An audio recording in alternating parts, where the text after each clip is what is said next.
Jewellery customise பண்ணும்போது உங்களுக்கு நிறைய ப்ராப்ளம்ஸ் வருதா? கஸ்டமர்ஸ் வந்து நிறைய கொஷின்ஸ் கேட்குறாங்க. டிசைன்ஸ் எல்லாம் சேஞ்ச் பண்ணிக்கிட்டே இருக்காங்க. பேமெண்ட்ஸ் டிலே ஆகுது, இல்லை ஆர்டர்ஸ் வந்து கேன்சல் ஆகுது. இந்த மாதிரியான ப்ராப்ளம்ஸ்லாம் நீங்கள் ஃபேஸ் பண்ணுறீங்க அப்படின்னா, உங்களுக்கு எப்படி கஸ்டமைஸ்டு ஜுவல்லரிஸ் ஆர்டர்ஸ் வந்து எடுக்கிறது அப்படின்னு தெரியல அப்படின்னா, கண்டிப்பாக இந்த வீடியோ உங்களுக்கு யூஸ்ஃபுல்லாக இருக்கும். நான் ஸ்டெப் பை ஸ்டெப்பாக எப்படி கஸ்டமைஸ்டு ஜுவல்லரி ஆர்டர்ஸை ப்ரொஃபஷ்னலாக எடுக்கிறது, ப்ராப்ளம்ஸை எப்படி ப்ரொஃபஷ்னலாக ஹேண்டில் பண்ணுறது அப்படிங்கிற எல்லா டீட்டெயில்ஸுமே இந்த வீடியோவில் வந்து நான் கொடுத்துருக்கேன். ஸோ வீடியோவை ஸ்கிப் பண்ணாமல் பாருங்கள். வெல்கம் டு மை சேனல் அம்மனிஸ்ட். நான் இந்த சேனலில் வந்து நிறையவே டிஐஒய் ஜுவல்லரி டுட்டோரியல்ஸ் மட்டும் இல்லாமல் ஹேண்ட்மேட் பிஸ்னஸ் ஜுவல்லரி எப்படி ஸ்டார்ட் பண்ணுறது, எப்படி ஸ்டால்ஸ் போடுறது, வாட்ஸ்அப்பில் எப்படி சேல் பண்ணுறது, இன்ஸ்டாகிராமில் எப்படி சேல் பண்ணுறது, இது மாதிரி எல்லா வகையான டாபிக்ஸுமே நான் வந்து பிஸ்னஸ்க்கு தேவையான எல்லா ரிலேட்டட் டாபிக்ஸுமே நான் வந்து வீடியோவாக அப்லோட் பண்ணுறேன். ஸோ கண்டிப்பாக என்னோடய சேனலை சப்ஸ்கிரைப் பண்ணி வச்சுக்கோங்க. பிஸ்னஸ் ரிலேட்டடான டாபிக்ஸ்க்காகவே நான் வந்து ஹேண்ட்மேட் ஜுவல்லரி பிஸ்னஸ் கைட் அப்படின்னு சொல்லிட்டு ஒரு பிளேலிஸ்ட் வந்து ரெடி பண்ணி வச்சுருக்கேன். அந்த பிளேலிஸ்ட் கண்டிப்பாக செக் பண்ணி பாருங்கள். நீங்கள் பிகினர்ஸாக இருக்கீங்க, இப்போ தான் நீங்கள் ஜுவல்லரி ஸ்டார்ட் பண்ண போகிறீங்க அப்படின்னா உங்களுக்கு இந்த கைட் வந்து ரொம்பவுமே யூஸ்ஃபுல்லாக இருக்கும். ஸோ கண்டிப்பாக செக் பண்ணி பாருங்கள். வாங்க இப்போ வீடியோக்குள்ளே போகலாம்.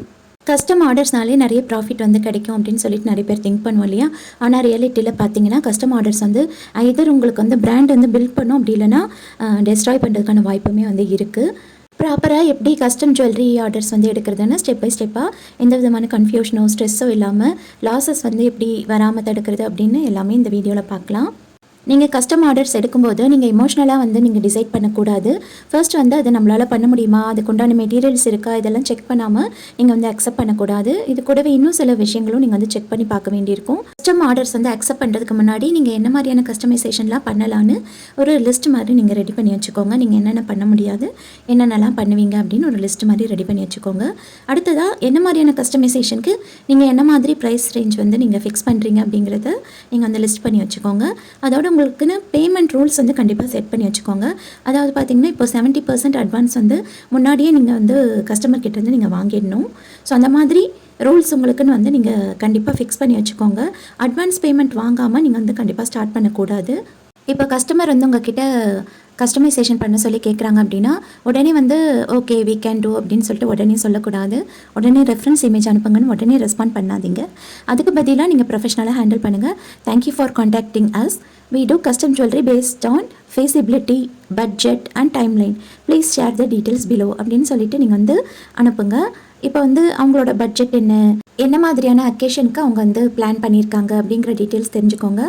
அதோடு மட்டும் இல்லாமல் என்றைக்கு அவங்களுக்கு டெலிவரி தேவைப்படும், என்ன மாதிரியான மெட்டீரியல் அவங்க வந்து ப்ரிஃபர் பண்ணுறாங்க, இது எல்லாமே தெரிஞ்சுக்கோங்க.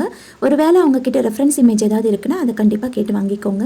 அதோடு மட்டும் இல்லாமல் என்ன டைப் ஆஃப் ஜுவல்லரி அவங்க வந்து உங்ககிட்ட எக்ஸ்பெக்ட் பண்ணுறாங்க அப்படிங்கிற டீட்டெயில்ஸுமே கண்டிப்பாக கேட்டு தெரிஞ்சுக்கோங்க.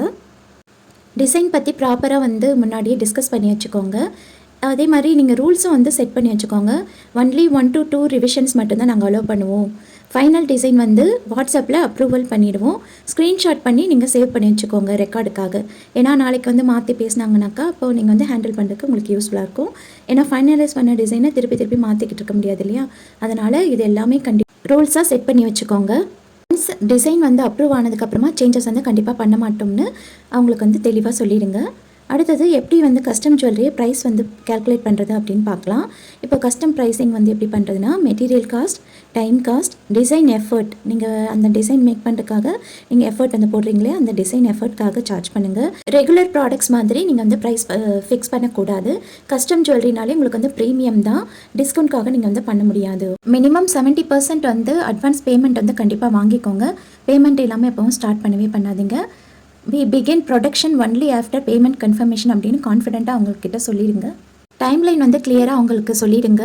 சில ஜுவல்லரி வந்து கம்மியான டைம் தான் நமக்கு வந்து ஆகும், சில ஜுவல்லரி வந்து டைம் எடுக்கும் இல்லையா? ஸோ அதை கிளியராக அவங்களுக்கு முன்னாடியே மென்ஷன் பண்ணிவிடுங்க.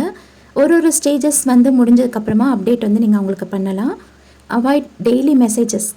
டெய்லியுமே மெசேஜ் பண்ணாதீங்க. அவங்களுக்கு ப்ரொஃபஷ்னல் பிராண்டாக நீங்கள் வந்து இருக்கணும் அப்படின்னாக்கா நிறைய ஓவர் ஷேர் பண்ணாமல் இருக்கிறது ரொம்ப நல்லது. அடுத்ததாக வந்து ஃபைனல் அப்ரூவலும் டிஸ்பேச்சும் பற்றி பார்க்கலாம். ஃபைனலாக வந்து இமேஜோ இல்லைனா வீடியோவோ கண்டிப்பாக பேக்கிங்க்கு முன்னாடி அவங்களுக்கு அனுப்புங்க. இதை அனுப்புனதுக்கப்புறமா நீங்கள் ரீடிசைன் வந்து அக்செப்ட் பண்ணிக்காதீங்க, திருப்பி மாற்றி டிசைன் பண்ணாதீங்க. ஒன்ஸ் வந்து டிஸ்பேச் கன்ஃபர்மேஷன் மெசேஜ் வந்து நீங்கள் சென்ட் பண்ணதுக்கப்புறமா எந்த விதமான கஸ்டமைசேஷனையும் அக்செப்ட் பண்ணிக்காதீங்க. காமனாக ஜுவல்லரி மேக்கர்ஸ் வந்து பண்ணக்கூடிய சில மிஸ்டேக்ஸ் பற்றி நம்ம இப்போ பார்க்கலாம். இமோஷ்னலாக வந்து டிஸ்கவுண்ட்ஸ் எல்லாம் வந்து நீங்கள் கொடுக்காதீங்க. அதுக்கப்புறமா இம்பாசிபிளான டைம்லைன்ஸ், அதாவது வந்து கம்மியான டைம்லைன் தான் இருக்குது, அதுக்குள்ளே நீங்கள் முடிச்சு தரணும் அப்படின்ற மாதிரி அர்ஜென்ட் ஆர்டர்ஸ்லாம் நீங்கள் வந்து எடுக்கிறத முடிஞ்ச அளவுக்கு அவாய்ட் பண்ணிக்கோங்க. ஏன்னா அந்த டைம்குள்ளே உங்களால் கம்ப்ளீட் பண்ண முடியலன்னா உங்கள் பிராண்டோட நேமும் வந்து கெட்டு போகிறதுக்கு நிறைய வாய்ப்பு இருக்குது.